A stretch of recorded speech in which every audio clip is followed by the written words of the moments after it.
नहीं बचाओ तुम आगे बढ़ो, हम तुम्हारे साथ हैं।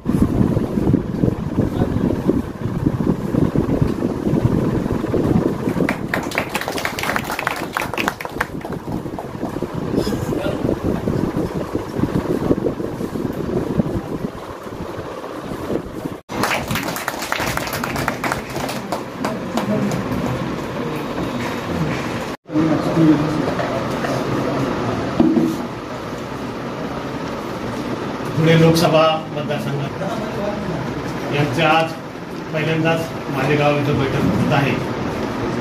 मी त्यांचं आणि त्यांच्या सर्व टीमचं मालेगाव महानगरपालिकेतर्फे स्वागत करतो आणि त्यांचं अभिनंदन।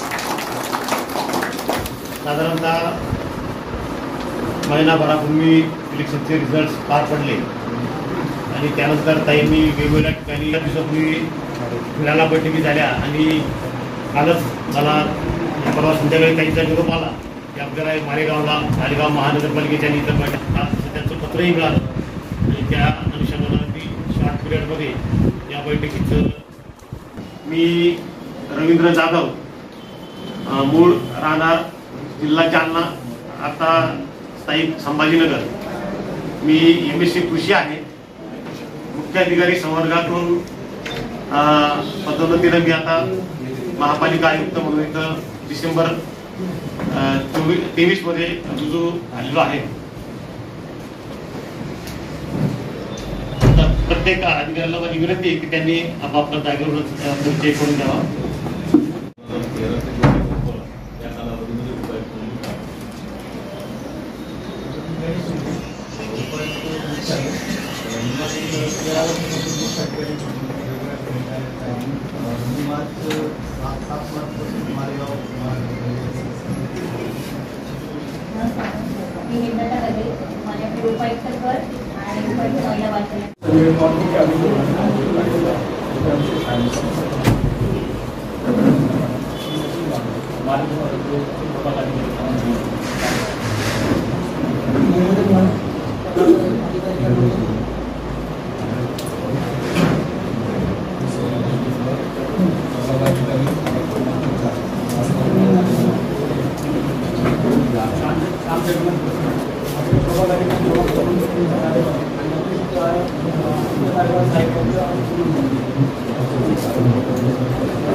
हमारे पास तो इतने जोन हो गए कि अपन 25-26 घंटा कंटिन्यू पानी देंगे तो नहीं पहुंचेगा, फिर क्या ऊपर वाले से 26 घंटे का दिन मंगा लेंगे क्या अपन?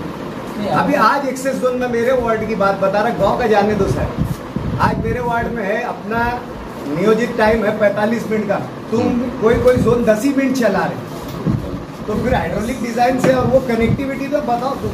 ये जोन आया इसमें हाइड्रोलिक डिजाइन, अभी कुछ जोन पे डिजाइन आना बाकी, हाइड्रोलिक डिजाइन करके अभी नहीं आ रहा, यहाँ पर प्रेशर नहीं आ रहा। मैं कई एग्जांपल देता ना, मैं पूरे गांव की नहीं बात कर रहा ना, मैं मेरे वार्ड की बात कर रहा। अपन चलते चलते इस्लामाबाद से अली अकबर पे शिफ्ट कर देते। यहाँ के नेता आगे निवेदन देते अभी पिछले हफ्ते इनसे बात हुई थी, ये बोले हमने पाठ पुरावा कर रहे हैं तो इनसे एक लेटर ले लीजिए, पाठ पुरावा अपन करेंगे, अपन कैसे करते हैं अपन करेंगे।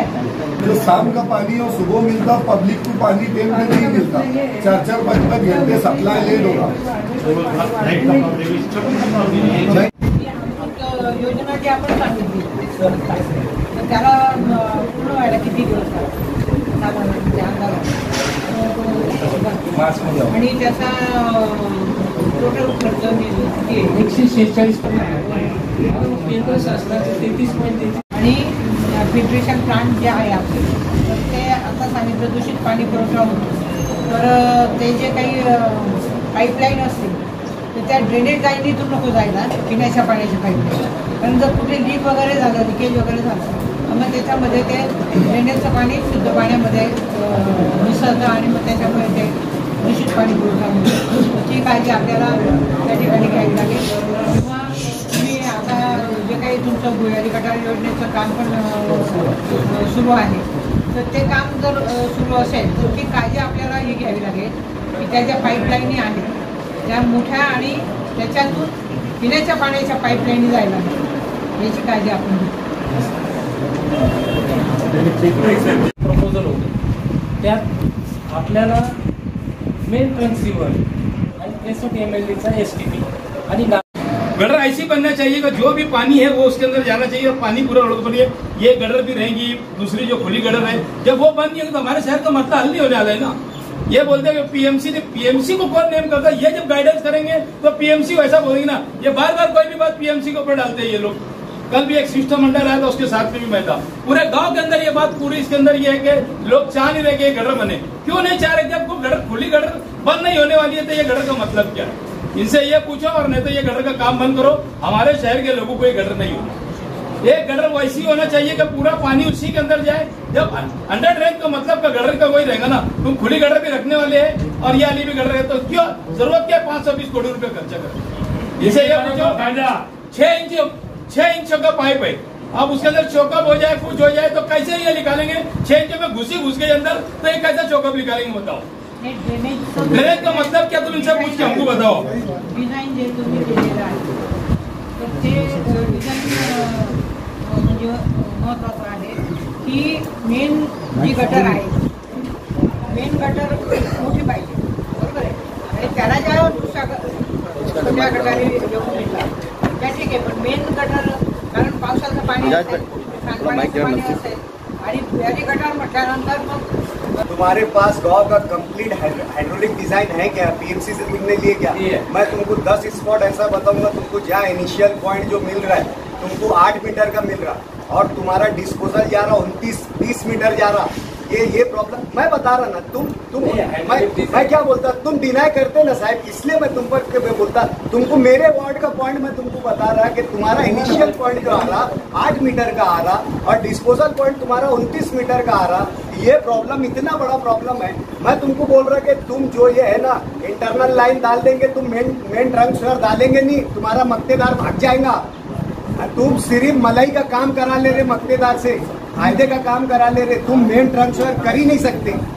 तुम बता दो चल के, चलो मैं तुमको बताता अपने यहाँ पे श्योर है ऑलरेडी आपने मीटिंग डाली हुई तो 1230 सुनूंगा सर जो जोन रहेगा, और नहीं तो वो अंडर ड्रेन गटर का जो काम चालू है पाइप डालने का उसको बंद कीजिए जब तक कि पूरा इंफ्रास्ट्रक्चर सामने नहीं आता, पति दीदी के भी सामने नहीं आता, आपके भी सामने, जब तक ये काम बंद किया जाए।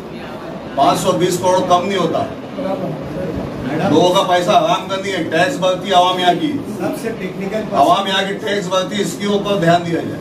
सबसे टेक्निकल दोनों स्कीम में मालेगांव महानगर पालिका के लिए सबसे सक्षम अधिकारी जो है ना हमारे सिटी इंजीनियर ही है। इनको टेक्निकल, उनको भौगोलिक परिस्थिति मालेगांव की बहुत अच्छी से मालूम है। वो आज 12-15 साल से सिटी इंजीनियर और उससे पहले काम कर रहे हैं। आज उनको सब मालूम है बहुत अच्छी कि कहाँ पर से हमको जो है पानी रिटर्न हो रहा, कहाँ से हमको जो है वो सब प्रॉब्लम उनको टोटल मालूम है। ये वाटर सप्लाई की भी मालूम है और ये जो है हमारे अंडरग्राउंड ड्रेनेज की भी मालूम है। उन्होंने पीएमसी से कंसल्ट करते समय वो टेक्निकली इशू क्यों नहीं सॉर्ट आउट करते? हमारा बोलने का मतलब एक साथ पूरा प्लान क्यों नहीं लेते? ये इंस्टॉलमेंट पे क्यों ले रहे प्लान? एक पीएमसी के त्यांना बोलून एक मीटिंग आपण म्हणजे चोकअप वगैरे झाले भाई लोगों घर में पानी घुस रहा है, इससे अंडर ड्रेनेज से थोड़ी मसले का हल होने हैं। पूछो इससे मसले का हल है क्या? लोगों के घर में इतना पानी घुस जा रहा, ये हफ्ते भर से साहब परेशान है, इससे उसका समाधान नहीं हो सकता ना लोगों का। अभी टेस्ट का भी वो बाहर भी जाते, ऐसा करते करते पेशेंट की डेथ हो जाती। बताओ आप, ये मालेगांव शहर में ये क्या रहे ये लोग? आधे से ज्यादा यहाँ गरीब लोग रहते हैं और गरीब लोग जो है ना डिलीवरी में जो जाते आते तो इनको दुनिया भेज देती। कभी हारून अंसारी, कभी सिविल, ऐसा करते करते वो बीच में ही उनकी डेथ हो जाती। आए दिन मेरे सामने कई बच्चियां जो है ना एक्सपायर हो जाती जाते जाते। तो अब मैं कहाँ तक कि मैंने बहुत आवाज उठाई, मैंने मोबाइल में भी बोली, मैंने हर जगह बोली, लेकिन ये कहीं सुनवाई नहीं हो रही हॉस्पिटल की। जनरल हॉस्पिटल सिविल है। 2 मोठे रुग्णालय आहेत, एक धारूर हॉस्पिटल आहे जे NHMच्या अंडर आता आहे. 80 बेड होते, पण आपण त्यातले 40 जे 60 बेड आहेत तर ते महिला बाल रुग्णालयाला दिले सध्या. त्यांचं अंडर कन्स्ट्रक्शन आहे, तिथे फक्त OPD आहे. पण हारून अन्सरीला आपण सगळं सीझर वगैरे सगळं करतो. सध्या तरी फक्त सीझर होतात, कारण ते गायनेक रिलेटेड हॉस्पिटल आहे NHMच्या अंडर. आणि आपले त्याच्यानंतर 14 नागरी आरोग्य केंद्र आहेत आणि 14 नागरी आरोग्य केंद्राच्या अंडर आपण उपकेंद्र 38 उपकेंद्रांचं आता त्यातले 38 मधले 14 उपकेंद्र आपण सुरू केले. 3-4 महिन्यापूर्वी सुरू केले आणि 24 जे उपकेंद्र आहे तर त्यांचं आता कॉल केलेला आहे, म्हणजे टेंडर जे ओपन झाले तर ते होऊन जातील. तर आता जी पदभरती पण आपली जवळपास सगळी झाली मॅडम, त्याच्या अनुषंगाने जी पदभरती ती केली आहे.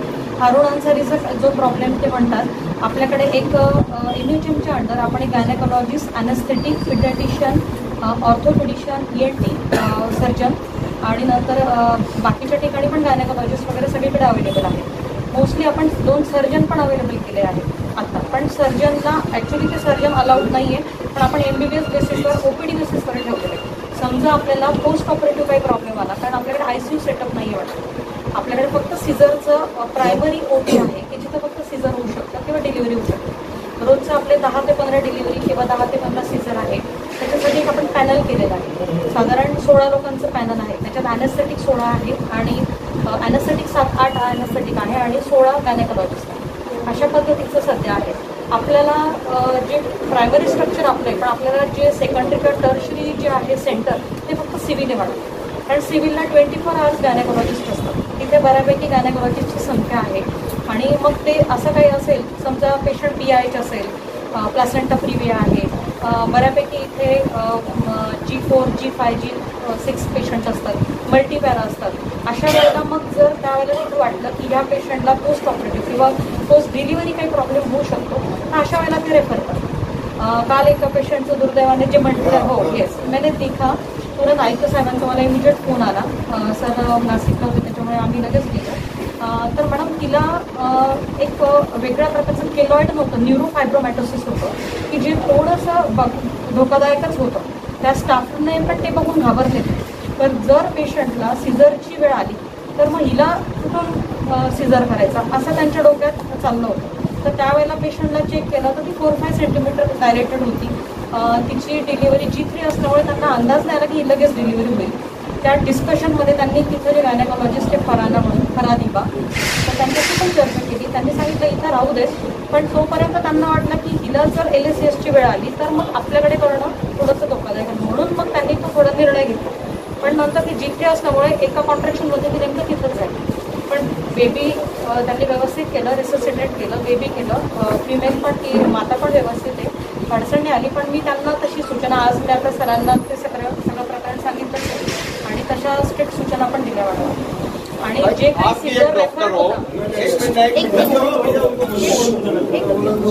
जे डॉक्टर जे पेशंट आपले रेफर होतात मॅडम, तर रेफर पेशंटचं सरांच्या याच्याने आदेशाने आम्ही प्रत्येक पेशंटचं ऑडिट करणार आहे. त्यांना तसं सांगितलं आहे की पेशंट कुठे, कसा आणि कुणाकडनं आणि कशासाठी तुम्ही रेफर केलं, त्याचं प्रत्येक पेशंटचं ऑडिट घेणार. म्हणजे त्यांनाही लक्षात येईल की आपण कुठले पेशंट पाठवायचे किंवा हे हाय रिस्कमध्ये टाकायचे किंवा नाही टाकायचे. बराच प्रॉब्लेम असा येतोय मॅडम त्या डॉक्टरांना की हँडलिंग होतंय पेशंटचं. BOMS डॉक्टरांकडे जात आहे, तिथं हँडलिंग होतंय. हँडलिंग झाल्यानंतर पेशंट तिकडं दिलं जातं. तिकडं गेल्यानंतर मग CPD असते किंवा हँडलिंग झाल्यानंतर त्यांनाही ती पोस्ट ऑपरेटिव्हची भीती वाटते, कन्व्हर्जन आले किंवा काही 40 वर्षापासून या मालेगावच्या जुन्या पाईपलाईन आपण म्हणतो सन्माननीय आयशा हकीम स्वर्गवासी त्यांच्या मेहरबानीने या मालेगावला शुद्ध फिल्टर मिळाले. त्या फिल्टर प्लॅनचा इथे दुरुपयोग होतो, म्हणजे पाईपलाईन लिकेज. सन्माननीय आयुक्त साहेब इथे उपस्थित आहे. 3 वर्षापासून पाईपलाईन मंजूर आहे इस्लामाबादकडे जाणारी आणि ती आजही लिकेज आहे. वेळोवेळी आम्हाला आंदोलन करावं लागतात, तरी त्या लिकेज पाईपलाईनची दखल घेतली जात नाही. जेवढ्याची पाईपलाईन नाही तेवढा खर्च त्याच्यावरती दुरुस्तीसाठी झाला आणि आजही इस्लामाबादमध्ये लोक अशुद्ध पाणी पुरवठा होतो. त्याच्यामुळे डायरिया तुम्हाला सांगतो, त्याच्यामुळे अनेक प्रकारचे रोग होतात. त्याच्यावर ते लक्ष केंद्रित करतो. लिकेज का बरं जुन्या पाईपलाईन झाल्या. लिकेज झाल्यानंतर आम्ही तात्काळ त्याची दुरुस्ती करतो. ही जी पाईपलाईन आहे आता ही जी मागे अमृतमध्ये जी वर्क झाली आहे त्या पाईपलाईनमध्ये हे जवळपास 2,87 लाख रुपयाचं काम आहे आणि ते आता हे जवळजवळ मी 3 वर्षापासून काम आणि 12 महिने थांबणे 12 वर्ष थांबायचं का? 12 वर्ष थांबायचं का? ऑर्डर कधी झाली? साईटवर जाऊन आलो. चालू करून घ्या सर पाईपची आयुक्त साहेबांनी लक्ष दिलं दाखवलंय आम्ही. ऑर्डर दिली आहे तर पाईपची ऑर्डर घेऊन किती दिवस झाले? नाही आताच देणार आहे 5-7 दिवसापूर्वी. ती कोणाकडे ती आपण कॉन्ट्रॅक्टरला देतो. कॉन्ट्रॅक्टर त्या कंपनीला पोझिशन म्हणजे ते कधी देणार आहे पाईप? साधारणतः 1 महिना. पाणी किती पण ते 5 रुपये पाणी. आता शासनाकडे आयुक्त साहेबांनी प्रस्ताव पाठवला का 5% पाणीपट्टी कमी करण्यात येईल, त्याचा फॉलोअप घेत नाही. पण त्याच्यात एक खोट अशी ठेवली का आम्ही किती पाणीपट्टी घेतो याचा उल्लेख केलेला नाही. जर नाशिककरांना रोज 5 रुपये पाणीपट्टी द्यावं लागत असेल तर त्यांना 360 दिवसाचे मला वाटतं 1800 रुपये द्यावं लागतात आणि आम्हाला फक्त 120 दिवस पाणी मिळतं. आम्हाला 2740 द्यावं लागतं. हा संदर्भ आहे, हे स्पष्टीकरण आहे. मग असा अन्याय का मालेगावकरांना? आम्ही काय मालेगावकर काही विदेशातून आलो का परदेशातून? आम्ही बी या देशाचे नागरिक आहे आणि आमचा अधिकार आहे, तो का शोषण होते त्याचं? प्रस्ताव इथे 3 क्रुडनेस येतो. आज दुधामध्ये इतकी भेसळ आहे, जितक्या मशिनी तितकं दूध मालेगावातून येत असते. पनीरमध्ये भेसळ, खव्यामध्ये भेसळ आणि गरीब जनता सण उत्सव काळामध्ये ते स्वस्तात मिळतं म्हणून घेतो आणि रोगराई आज मालेगाव शहरात पीडित आहे. लोक सर्वसामान्य माणसाला कळत नाही. 30 रुपये लिटरचं जे दूध आहे आणि 50 रुपये लिटरचं, मग त्याची गुणवत्ता कोण ठरवावी? ते डिपार्टमेंटच करून घेतलं. जिल्हा लेवलचं गाव आहे. अपर जिलाधिकारी के बात करो, जहाँ वाल कंपाउंड दिए स्कूल में सब वाल कंपाउंड करके दो. जहाँ स्कूल टूट रही है भले आप ऊपर केंद्र से निधि ला के दो. यहाँ पर जो होता है छोटे काम, आज वाल कंपाउंड हो गया, संडास बाथरूम हो गया, पानी का निजाम, टैक्स नहीं है बच्चों को बैठने में, ये करके दो. कई स्कूलों में नांदेड़ स्कूल का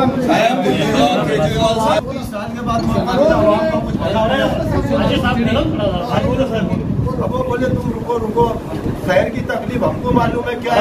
एक मिनट ये साहब जवाब ले लो. यहाँ 2 मुद्दे एकदम अच्छी से दिए गए. एक तो पहले हॉस्पिटल का मुद्दा चर्चा हुआ और बाद में स्कूलों का. मैं भी बहुत दिनों से यही कहा जा रहा हूँ कि मालेगांव की जो जरूरत है ये 2 ही चीज़ों की है, हॉस्पिटल और स्कूल. क्योंकि यहाँ की आबादी आवाम बहुत गरीब है. यहाँ स्कूल में जो बच्चे गरीब बच्चे जाते हैं, हॉस्पिटल में भी जो है एकदम पैसा कम होने से, गरीबी होने से कॉर्पोरेशन के हॉस्पिटल में ज्यादातर लोग जाते हैं. तो ये 2 चीजें अच्छी होनी चाहिए. हॉस्पिटल की बात तो अभी हुई है, मैडम जी एक अलग से मीटिंग, क्योंकि मैडम भी अभी टेक्निकल है, वो अलग से मीटिंग, वो भी कैसा सुधारा जाएगा. ये भी बोलता हूँ मैं, ये 6 महीने में मैं जो ज्वाइन हुआ तो ये तीनों हॉस्पिटल का स्पीड कंस्ट्रक्शन का बहुत बढ़ा दिया मैंने. वाडिया हॉस्पिटल हो, अली अकबर हो और ध्याने का और वाडिया हॉस्पिटल लगभग 4 महीने में उसका स्ट्रक्चर पूरा हो जाएगा. उसके बाद उसका इंफ्रास्ट्रक्चर, उसकी इक्विपमेंट वो कैसे लाने के वो देख लेंगे. मैडम जी अभी डॉक्टर, ये तो एक 4-6 महीने में ये 2 हॉस्पिटल अच्छी तरह से चालू हो गए. सिर्फ अली अकबर को जरा ज्यादा टाइम लगेगा. उसका दूसरा स्लैब अभी गिरा है और तीसरा स्लैब और उसका कंस्ट्रक्शन तो उसको लगभग 1 साल लगेगा. लेकिन वो भी हॉस्पिटल की जरूरत भी अच्छी तरह से पूरी की जाएगी. डॉक्टर मैडम, फिर उसका स्टाफ हो, उसके स्टाफ के भी डॉक्टर साहब गए क्या बोले थे कि 60 साल अपने 60 पद अपने मंजूर है. बराबर है, पद मंजूर है, लेकिन उसका कुछ विद्युत हमारी कुछ रहा था और अभी कोड ऑफ कंडक्ट का भी था विधान परिषद का, वो खत्म हो 5 तारीख को. तो वो पद भी कैसे भरे जाएंगे और वो पद भरने से भी वाडिया और ध्यान में जो स्टाफ लगेगा उसकी भी पूरी कोशिश की जाएगी वो करने की. और मैडम जी भी मीटिंग लेगी तो उसका अपन एक अच्छा सा निकालेंगे. दूसरी बात जो कि बहुत अभी मेरे सामने बहुत दिल से कही कि भाई ये स्कूलों का मामला तो बराबर है, हमारे बच्चे तो जाते नहीं, लेकिन जो गरीब के बच्चे जाते हैं. तो मैं बहुत सारे स्कूलों के प्रोग्राम में गया, वहाँ सब पालक थे, वहाँ के टीचर से उनके साथ सुन लिया मैंने कि क्या क्या जरूरत है. बराबर है कि ज्यादातर की स्कूलें वहाँ बुनियादी चीजें नहीं है, टॉयलेट बाथरूम या कुछ छत खराब है, दरवाजा नहीं है, कंपाउंड वॉल नहीं है.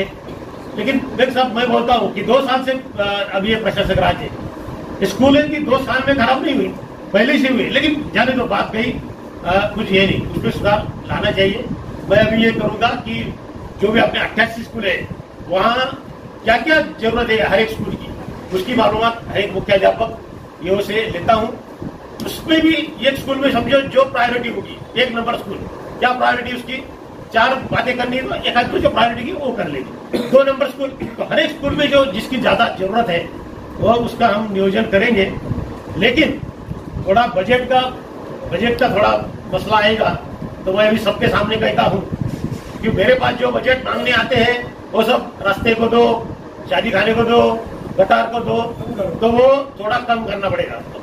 एकदम बंद तो नहीं, क्योंकि थोड़ा कम करना पड़ेगा। और मुझे नहीं लगता कि किसी ने मुझे बजट मांगा है कि भाई स्कूल के कंपाउंड वाल के जो कुछ उसके वहाँ के टॉयलेट के दो, मैं जाता हूँ आप सबके सामने मैं पैसा अपवाद होगा। लेकिन मैं आपको लेटर दिया 7-8 स्कूल के बारे में दिया, मैं अपनी लेटर देता आपको सुधारना करनी आपको। तो मैं इसके हर एक स्कूल की मालूमात लेता हूँ, जहाँ की जो प्रायोरिटी होगी वो हिसाब से फिर थोड़ा रास्ते का गटर का बजट कम करके स्कूलों में बजट बढ़ाएंगे, पहली बात।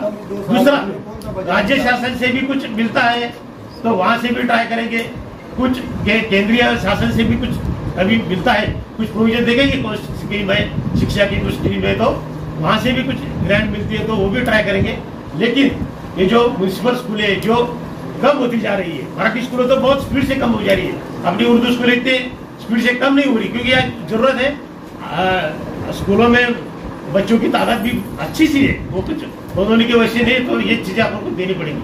तो मैं अगले महीने में मालूमात देता हूँ प्रशासन अधिकारी से कि भाई कौन से स्कूल में क्या जरूरत है, और मैं खुद से उसको बजट देता हूँ, किसी ने मांगे या ना मांगे, हर स्कूल में जो भी जरूरत होगी वो अपन करवा लेंगे। दूसरी बात, मैं आने के बाद 42 टीचर अपने यहाँ पर जो किसी ने स्कूलों के टीचर का संख्या का मुद्दा उठाया था, तो 42 टीचर हमने अभी नए भरे।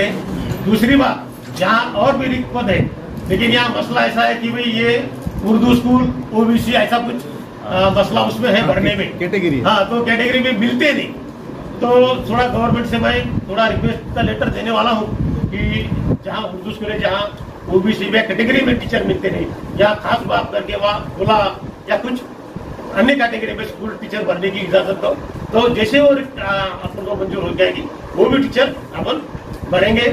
अभी मैंने एक हफ्ते में मुख्याध्यापक की मीटिंग भी रखी है और वहाँ भी बोलने जा रहा हूँ कि भाई अपना शिक्षा का स्तर कैसा सुधारना चाहिए। यहाँ बहुत बुरी बातें पीछे हुई है, कोई टीचर दूसरे बच्चों को वहाँ पढ़ाने को लगा देता है, कान पे आई है मेरी बात। तो ये सब बंद करना पड़ेगा, तभी ये शिक्षा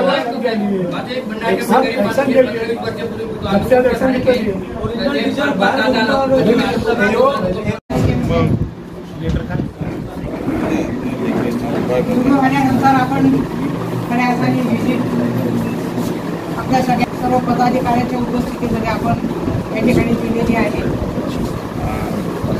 आणि मालेगाव महानगरपालिका क्षेत्र जे आहे, माझी अशी संकल्पना आहे, कारण माझी जी राजकीय कारकीर्द सुरू झाली ती महानगरपालिकेत नगरसेविका या पदापासून सुरू झाली। मी 15 वर्ष नगरसेविका आणि 3 वर्ष मी महापौर, आणि त्या ठिकाणी संपूर्ण नाशिक शहरामध्ये महापौर असताना नगरसेविका असताना जे काही विकास कामं मला करता आली, माझी अशी संकल्पना आहे की आपल्या मालेगाव महानगरपालिकेमध्ये निश्चितप्रमाणे चांगल्या पद्धतीने कामकाज व्हायला पाहिजे। आपले जे नागरिक आहे, जे मतदार बांधव आहे, आणि जे काम आपण नाशिकमध्ये केलेलं आहे तर त्या कामाच्या अनुभवातून मालेगावमध्ये देखील महानगरपालिकेच्या माध्यमातून चांगल्या पद्धतीने कामं हे आपण केले पाहिजे। आयुक्त साहेब, अतिरिक्त आयुक्त आहेत, शिक्षण अधिकारी आहे, आरोग्य अधिकारी, सर्व उपायुक्त आहेत, त्याचप्रमाणे शिक्षण अधिकारी आहेत, सिटी इंजिनियर आहेत, यांच्याकडूनच आपल्याला त्याच्यामुळे आपल्याला त्यांना देखील अतिशय आणि बऱ्याचशा मुद्द्यावर महानगरपालिकेत चर्चा झाली। एक वेळ थांबव। 2 जे महत्त्वाचे मुद्दे आहेत ते हॉस्पिटलची सुविधा आणि शाळेची सुविधा, याबाबत जे 2 महत्त्वाचे मुद्दे, याबाबत काय सांगावे? मालेगाव महानगरपालिकामध्ये या ठिकाणी आपण व्हिजिट केली आणि या व्हिजिटमध्ये सर्व पदाधिकारी उपस्थित होते, नागरिक उपस्थित होते अनेक. सन्माननीय आयुक्त साहेबांनी सर्व जे काही अधिकारी आहेत संबंधित तर त्यांना आढावा बैठक ही होती. त्यांनी ती माहिती दिली. त्या माहितीच्या अनुषंगाने अनेक पदाधिकाऱ्यांनी त्याच्या ठिकाणी प्रश्न उपस्थित केले. सगळ्यात महत्त्वाचं म्हणजे पाणी पुरवठा योजना, भुयारी गटार योजनेच्या संदर्भामध्ये जे काही कामं या ठिकाणी सुरू करण्यात येणार आहेत तर त्या ठिकाणी काही मुद्दे उपस्थित झाले. तर त्या संदर्भात स्वतंत्र मीटिंग लावून आपल्याला त्यांना चर्चा करण्यासाठी मी सांगितलेलं आहे. दुसरा मुद्दा म्हणजे ज्या काही केंद्रीय 11,000 घरकुल योजना ही मंजूर झाली आणि त्या माध्यमातून जे काही निवासस्थान बांधले गेलेले आहे तिथे अतिक्रमण आहेत. त्याचप्रमाणे आरोग्यसेवा असेल, पाणी पुरवठा असेल, विद्युत असेल तर तिथे देखील त्या सर्व सुविधा उपलब्ध करून देण्याच्या संदर्भामध्ये सांगितलं. आणि शाळेच्या संदर्भामध्ये जे काही प्राथमिक शाळा असतील, माध्यमिक शाळा असतील त्या अनेक वर्षापासून काही इमारती आहेत तर त्याचं रिनोव्हेशन करणं हे अतिशय गरजेचं आहे. त्याचप्रमाणे विद्यार्थ्यांना पिण्याच्या पाण्याची सोय असेल, बेंचेस असतील बसण्यासाठी, त्याचप्रमाणे ज्या काही शौचालय असतील ते देखील त्वरित उपलब्ध करून देण्याच्यासाठी आपण सूचना केलेली आहे. आणि त्याच्यासाठी ज्या काही अडीअडचणी येतील तर त्या देखील सांगण्यास सांगितलेलं आहे की त्याच्यासाठी लागणारं जे बजेट आहे तर त्यासाठी आपण पाठपुरावा करू अशा सूचना दिल्या. त्याचप्रमाणे जे काही आरोग्याच्या संदर्भामध्ये आपलं एक हॉस्पिटल हे कार्यरत आहे परंतु ऑपरेशन थिएटर एकच असल्यामुळे दिवसातून 10 सीझर त्या ठिकाणी होतात, डिलेवऱ्या होतात. तर त्या ठिकाणी व्हिजिट देऊन आपल्याला अजून ते एखाद्या ऑपरेशन थिएटर करता येणं शक्य असेल तर ते आणि डॉक्टरांची एक मीटिंग घेऊन मानधनावरती काही डॉक्टर जर तयार असतील तर त्या संदर्भामध्ये सांगितलं. आणि दुसरं वाडे हॉस्पिटल जे आहे ते 4 महिन्यांनी सुरू होतं आहे तर हा लोड तिकडे जाईल आणि जे नागरिक आहेत त्यांना आरोग्य सुविधा मिळण्यासाठी निश्चितपणे आपल्याला प्रयत्न करायचे आहेत. अनेक ठिकाणी म्हणजे सिव्हिल हॉस्पिटलच्या संदर्भात देखील सूचना करण्यात आल्या. तिथे देखील लवकरात लवकर व्हिजिट देऊन तिथे मीटिंग घेऊन मी निश्चितपणे सूचना देणार आहे. स्वच्छतेचे प्रश्न आहेत, सफाई कामगार असतील किंवा बदली सफाई कामगार असतील तर ते होता कामा नये किंवा बदली शिक्षक शिकवतात ते पण होता कामा नये. तसं जर झालं तर लगेच कारवाई करावी अशा सूचना मी या ठिकाणी दिलेली आहे. कारण प्रश्न असा आहे की महानगरपालिका हा निश्चितपणे आपल्या शहराचा आत्मा असतो आणि त्या माध्यमातून लोकांचे जे काही प्रश्न आहेत ते सोडवण्यासाठी ही मदत होते आणि ते प्रश्न हे निश्चितपणे सुटले पाहिजे. नियमानुसार सगळी कामं झाली पाहिजे, कुठेही भ्रष्टाचार नको अशा पद्धतीने मी सूचना. एक महत्त्वाचा मुद्दा म्हणजे केंद्र सरकारने जो कांद्याबाबत जे धोरण अवलंबून त्याच्यात शेतकरी फार पिळून निघाला आहे आणि त्यातच आता मका जो आहे 5 लाख टन मका हा बाहेरच्या देशातून आयात करण्यात येणार आहे. तर त्याच्यामुळे आता कांद्यापाठोपाठ मक्याचा सुद्धा शेतकरी हा मरणाला टेकला आहे. याबाबत विपक्ष म्हणून तुमची काय भूमिका आहे, तुम्ही काय सांगा? नाही, आता असं आहे की आपले सन्माननीय कृषी मंत्री शिवराज सिंग चौहान साहेब यांना मी ऑलरेडी अधिवेशनाला गेले होते तेव्हा मी त्यांना निवेदन दिलेलं आहे. त्याच्यामध्ये जो काही कांदा प्रश्न आहे म्हणजे कांदा उत्पादक शेतकरी असेल, कापूस उत्पादक शेतकरी असेल, धान्य उत्पादक शेतकरी असेल तर त्या संदर्भामध्ये पहिली गोष्ट म्हणजे की त्यांना MSP प्रमाणे स्वामीनाथन कमिटीच्या शिफारसीनुसार भाव दिला पाहिजे. हा पहिला प्रश्न. दुसरा प्रश्न असा आहे की शेतीसाठी जे काही बियाणं, खतं, पेस्टिसाइड्स आणि शेतीची अवजारं त्याच्यावरती 18% GST द्यावा लागतो. तो GST हा रद्द करण्यात यावा. आणि तिसरी गोष्ट जे काही आयात निर्यात धोरण आहे ते फ्लक्च्युएटिंग आहे, याच्यात स्थिरता नाही आहे. त्याच्यामुळे शेतकरी हा भरडला जातो. तर त्याच्यासाठी एक कमिटी करून ते आयात निर्यात धोरण जे आहे ते निश्चित करण्याच्या संदर्भात मी ऑलरेडी पत्र हे दिलेलं आहे. आपला कांदा जो आहे तो जायला 40% निर्यात शुल्क लागत आहे आणि तिथून जो मका येणार आहे त्या मक्याला 0% आयात शुल्क लावले. ही अनियमितता नाशिक जिल्ह्यातलं प्रमुख पीक म्हणजे कांदा आणि मका या दोनच जागावर नाशिक जिल्हा हा जगतो आहे. तुम्ही काय म्हणता? तेच मला सांगायचं की ही अनियमितता आहे. म्हणजे तिकडून येणारा जो माल आहे त्याला निर्यात शुल्क नाही आणि आपल्याला ते भरावं लागतं आणि हा अन्याय हा शेतकऱ्यांवरती होतो.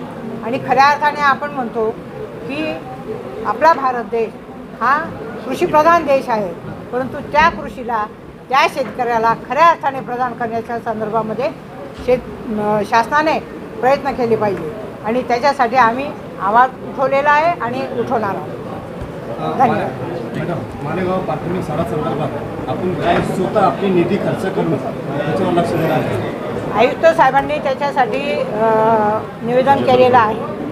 ते संबंधित जे काही मुख्याध्यापक असतील, जे टीचर्स असतील, तिथे शिक्षणाधिकाऱ्यांना पाठवून माहिती घेणार आहेत आणि जिथे जिथे आवश्यकता लागेल तिथे तिथे प्रायोरिटीने ती कामं ते पूर्ण करणार आहेत. आणि त्यांनी जर मला सांगितलं त्यांना जर निधीची गरज असेल की आपण